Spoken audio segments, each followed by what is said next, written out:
awesome. Faith, awesome. I just realized, Mitch, I might have been the only person that actually liked the rug. I thought everybody did. And Faith knows this, but her grandmother was my babysitter. Oh. I first got to know Melissa in one of my developmental psych classes.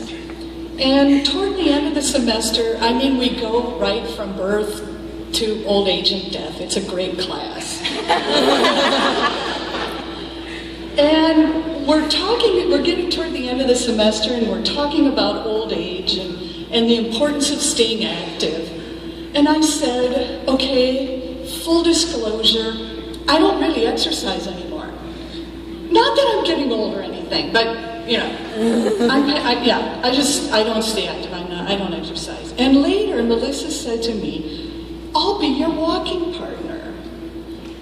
And every week since, during the school year, Melissa and I have walked and talked.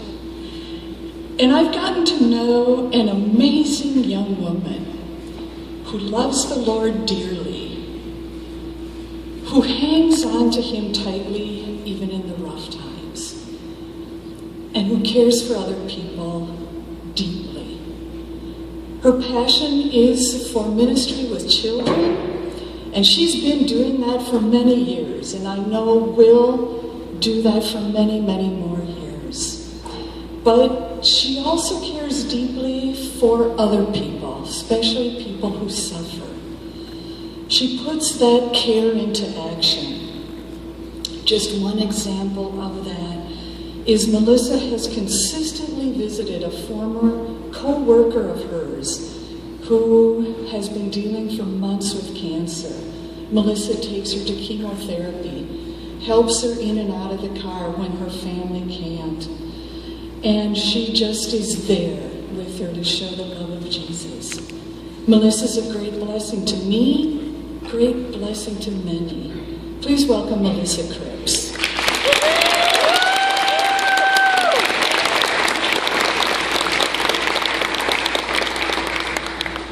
Yeah, Melissa! Hello. So I'm Melissa, and she said, I don't know if there's a picture up there, but I'll give a little brief intro. So I have a dad and a mom. My dad's an engineer, mechanic, kind of all of the above. My mom worked at daycare most of her life, and I have a brother who is 7 years older than me, so this is a little oldie, but he is now married and has a little daughter who is my niece, and if you know me at all, you know that I talk about her a lot, and you probably know a little bit about her. So that's just a little brief intro of my family. In the past, when I've shared my testimony, it has gone something like this. My mom was diagnosed with a brain tumor when I was 2 and passed away when I was 19. Throughout my mom's journey with brain cancer, my family sought God in all decisions, and it has brought us closer to Him in the process. This is a huge part of my story, and I love sharing about it. My mom had the faith of a warrior, and she and my dad continually pointed me to Jesus. But that's not what I'm going to talk about today. I feel that God wants me to talk about something else, something a little bit harder to talk about. You see, I can talk about my family's journey with cancer and how God has provided for us all day. That's easy. It's rehearsed. But if you'd like to know more about that, you can ask me later. I would love to sit down and share with you that part of my story. My mom's journey with cancer is only half of the story. On the surface, everything seemed okay.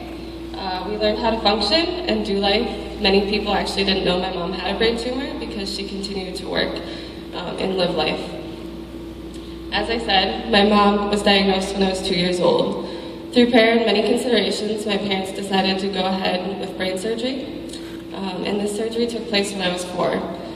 Well, you have heard that kids are pretty resilient. We know that they feel the stress that their parents feel.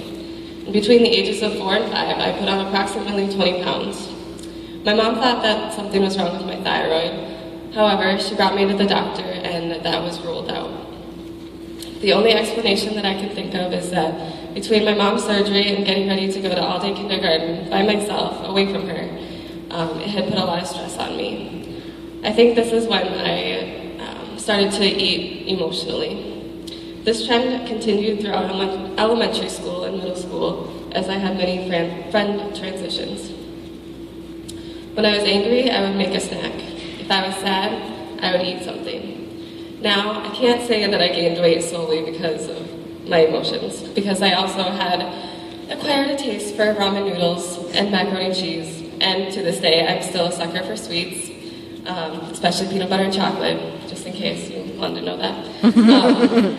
As I got older and made my own decisions for eating, I would come home and often have a huge snack. Sometimes it would be leftovers from the night before, and then I would eat dinner on top of that. Always being the chubby girl, I was an easy target. I've heard things like, "You have such a pretty face. You need makeup to look pretty." And "You were the last one to finish the mile." Even comments from well-meaning family members, such as, "If you would exercise a little more and eat less, you would lose a few pounds. If only it were that easy. You have such a pretty face. If you would just lose some weight. You're eating that?" These comments cut deep wounds in my heart. When someone would say, "You have such a pretty face though," my thoughts were, "Yeah, but that's not enough. I'm fat, and nobody wants to be my friend." In my mind, I wasn't pretty enough, fast enough, healthy enough. I would spend nights in my room crying, pinching my stomach fat, willing God to take it away, to make me skinny, because only then I would be accepted by others. I often wondered why God would make me fat. I built up barriers and walls, not just with people, but with God too. I mastered the art of putting on a face and pretending that I was okay. By the time I was in high school, I had a lot going on in my world. My mom's brain tumor was becoming more aggressive, friends turned their back on me, and I had this internal battle of feeling ugly and unwanted because I was overweight. All the while, I pretended everything was okay. I was in leadership in my youth group, I excelled academically, I was taking care of my mom when she had a stroke the summer before my senior year, and I had a reputable babysitting business with many families in the area. On the outside, it appeared everything was good, despite our trials. But internally, my world was falling apart. And in the process, I developed what I'm going to call the "I'm fine, everything is fine" syndrome. These walls that I've built up started coming down as I began to lose weight. That said, it did not happen right away. 6 months after my mom passed away, I joined Weight Watchers, and I began a journey that has not only transformed my physical body, but God has used it to transform my heart and my skewed view of myself and of Him. This heart transformation did not happen until about a year into my weight loss journey. When my mom passed away, I didn't let myself feel angry at God. I reminded myself of many things that He had done for my family, and reminded myself that we had 17 years with her. She was able to raise me. She got to see my brother get married. And I have countless stories of how God provided throughout that. But 2 weeks before I came to Crown, a missionary came to our church, and he was talking about all of these miraculous healings that he had witnessed. And this stirred up an anger in me, because why didn't God heal my mom? Why didn't she get to stay here? She won't be at my wedding. She won't get to see my kids and my nieces and nephews. This is the first time I ever allowed God into that part of my heart. I convinced myself that I was fine and that everything was fine when it wasn't. This was the beginning of the demolition of the walls that I've put around my heart to protect myself from pain. Psalm 139:1 says, "You have searched me, Lord, and you know me." He knows our hearts and every wound and every thought. He knows every part of me that has a tendency to hide behind those walls. This is a concept that I'm still learning as I continue to grow closer to Jesus and as He breaks down the walls that I have so carefully built.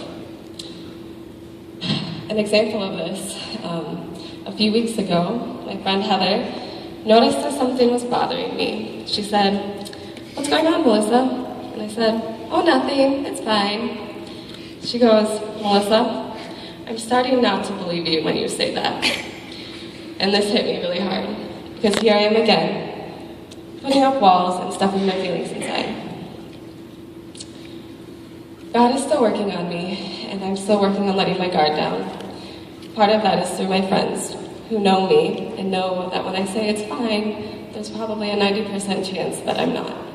And they don't let me get away with hiding behind the walls.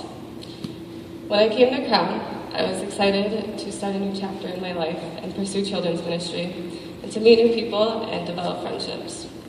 I had lost 75 pounds and was feeling pretty confident. I so badly desired true friends who were going to be with me for life. But in the back of my mind, I had convinced myself that the friends I would meet here would only be for this season of life, as that had been my pattern in the past. I stand here today as a first semester senior, and I can say that the friends I have made here are true, solid, Jesus-pursuing friends who continually encourage me and push me towards Jesus when things get hard. It took the first and the second year of my time here to realize that these friends are here to stay. They care about the condition of my heart and pray for me often. I couldn't ask for a better community to have been planted the last 3 years, and as I go into my last semester in the fall. Through my time at Crown, I have come to realize that true friendships are not based on appearance, but on my friend's understanding of who I truly am. Some thoughts that I want to leave with you guys today is that you're valuable, and what the world says about you does not define you. What God says about you is what defines you, and He loves you so much. And a couple of verses that I want to leave with you that I've held on to through my journey are 1 Samuel 16:7, which says, "The Lord does not look at things people look at. People look at the outward appearance, but the Lord looks at the heart." And 1 Peter 3:3-5 that says, "Your beauty should not come from outward adornment, such as elaborate hairstyles and the wearing of gold jewelry or fine clothes. Rather, it should be that of your inner self, the unfading beauty of a gentle and quiet spirit, which is of great worth in God's sight."